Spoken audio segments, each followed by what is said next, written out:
Debido a la presión de Estados Unidos, se había desechado los planes para un ataque preventivo aquella misma mañana. Israel perdería el apoyo necesario si era vista como el agresor. Moshe Dayan tuvo que explicarlo ante una nación confundida. Considered it, and it was the decision of the government not to strike first, even though we were sure that they will do that, in order to have that political or whatever you call it advantage at the expenses of the military disadvantage. Esta desventaja empezaba a ser evidente, ya que los egipcios habían consolidado sus posiciones en la orilla este del Canal de Suez. Si sobrevivía a los misiles, la Fuerza Aérea Israelí tenía que localizar los puentes escondidos bajo cortinas de humo. Incluso si eran bombardeados, la construcción por secciones facilitaba su reparación y podían ser transportados fácilmente sobre el agua a otros puntos de cruce. Las tropas egipcias estaban satisfechas de sus logros. Habían desbaratado los primeros contraataques exactamente según el plan urdido y ahora iban tomando posesión de los fuertes de la línea Bar-Lev uno por uno. Pero no todos cayeron fácilmente. El fuerte situado más al norte no pudo ser tomado, y en el otro extremo, en el sur, en el puerto de Tevlik, un oficial y 42 hombres resistieron durante una semana el asedio antes de rendirse con la mediación de la Cruz Roja. Al cabo de varios ataques repetidos, agotaron sus últimas granadas y municiones. El oficial egipcio que asaltó el fuerte estaba convencido de que habían escondido el armamento pesado, pero la verdad es que no había tal armamento. Los llevaron en ferry hasta el puerto de Tevlik, donde los supervivientes ayudaron a sus compañeros heridos a desembarcar para ser encarcelados. Entre las filas israelíes que iban llegando el lunes día 8 por la carretera hacia el Sinaí, la moral era todavía alta. Su confianza en una fácil victoria se vio reforzada por la visión, en su ruta por el paso de Midla, de los restos de chatarra de la derrota egipcia de 1956 y 1967.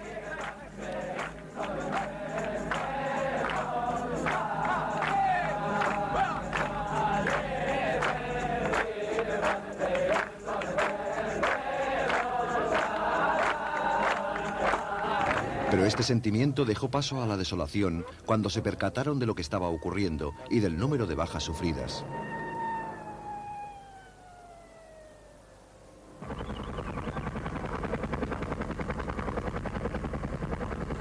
En aquellos primeros días, los egipcios eran los únicos que tenían motivo para celebrar algo. Este campo de batalla se hallaba en el desierto remoto. Como contraste, el frente del norte estaba lo suficientemente cerca de los centros israelíes más importantes para que los observadores sirios pudieran localizar fácilmente sus objetivos. Aquí, los altos del Golán estaban solo a 27 kilómetros. Desde este altiplano volcánico había 4 carreteras que llevaban al norte de Israel a través del Jordán. La más importante era la que cruzaba el río por el puente Benot Yaakov desde Quneitra y Kfar Nafak, los cuarteles generales del área israelí. Desde el monte Hermón, los observadores israelíes, conocidos con el nombre de los Ojos de Israel, vigilaban la zona. Los sirios planeaban cruzar la línea de alto el fuego en un solo asalto blindado masivo, con 2 columnas atacando por los flancos para atacar Kfar Nafak y el puente, mientras otras columnas se ocuparían de las carreteras menos importantes. A las 2 de la tarde del día 6 de octubre se inició una cortina de fuego de artillería de 50 minutos, sincronizada por una ofensiva egipcia en el sur. Esto despejó el camino y dejó vía libre para los blindados sirios, que arrasaron a su paso por los puestos fronterizos. Invadieron el lugar como si fuera agua, declaró un israelí. Nunca imaginé que hubiera tantos tanques en el mundo. Los israelíes tenían 180 tanques y 60 cañones para defender un frente de 64 kilómetros. Fue la lucha más heroica y desesperada de toda la guerra. Un joven teniente con un puñado de tanques mantuvo en vilo al grueso del avance sirio con fuego convencional y movimientos tácticos.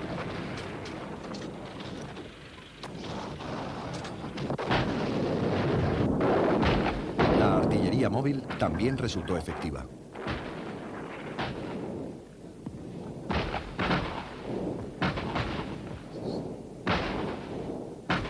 La ventaja de Israel era que conocía el terreno.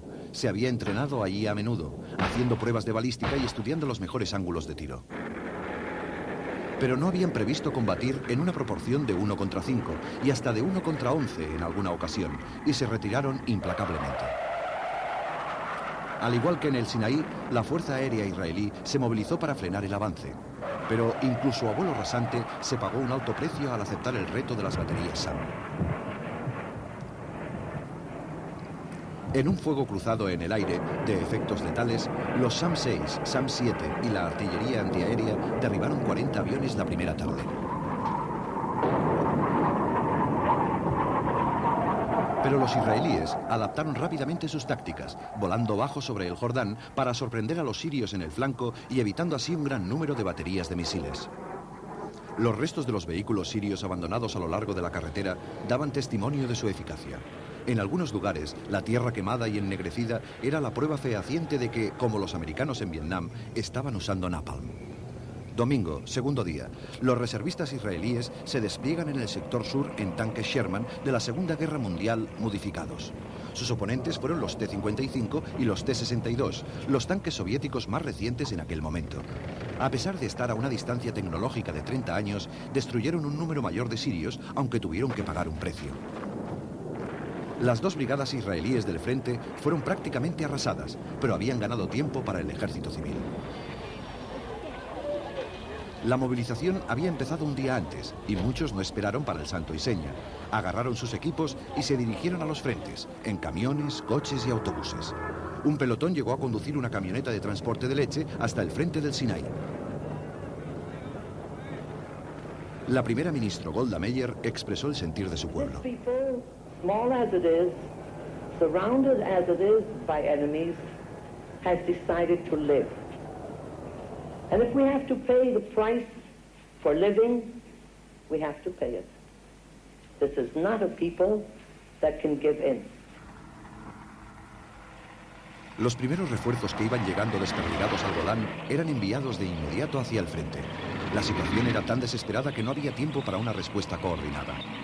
En el sur, los sirios estaban ahora a solo 10 minutos en tanque del puente Benot Yaakov. El lunes por la mañana, a las 36 horas del inicio de la guerra, las carreteras hacia el Golán estaban atascadas de tropas y material bélico.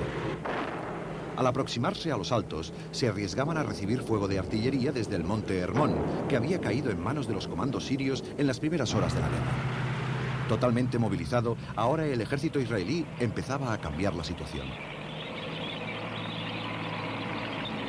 Las bajas habían sido numerosas. La defensa del Golán les había costado 250 hombres en los primeros 2 días. Un pequeño ejército no podía seguir permitiéndose este volumen de pérdidas, y a partir de entonces fue una prioridad al procurar sufrir el mínimo posible de bajas. Ahora confiaban sobre todo en la artillería para desalojar a los sirios.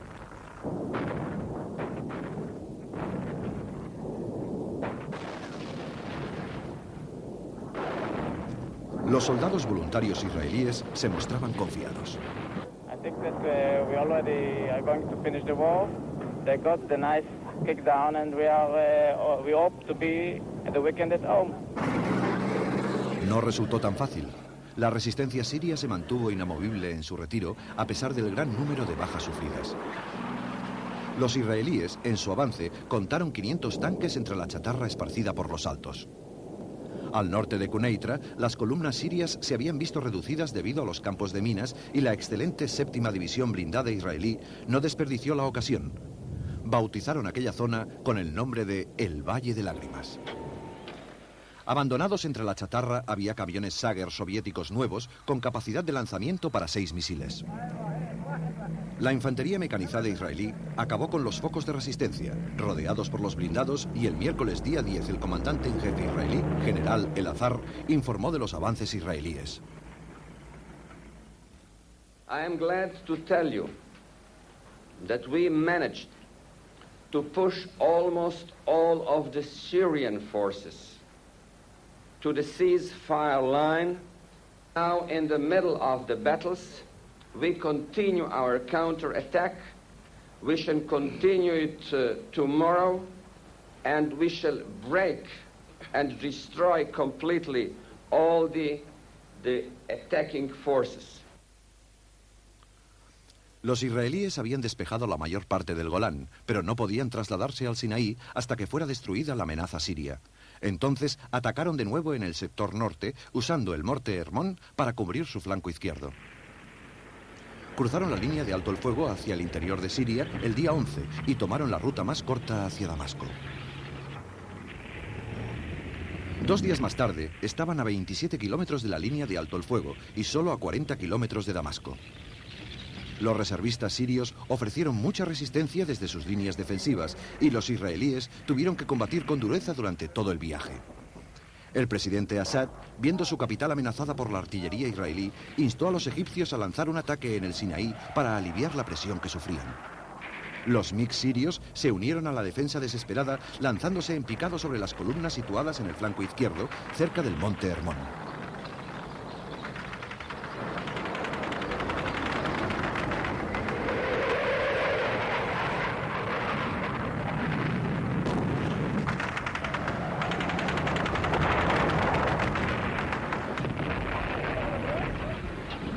Pero fue una aparición breve, porque una vez más, los israelíes tenían la supremacía en el aire. Los MiGs no podían competir con los Phantoms en combate aéreo, y una vez destruido el grueso del sistema de misiles sirios, se dedicaban ahora a atacar objetivos por todo Siria, desbaratando así el sistema aéreo soviético de suministro militar.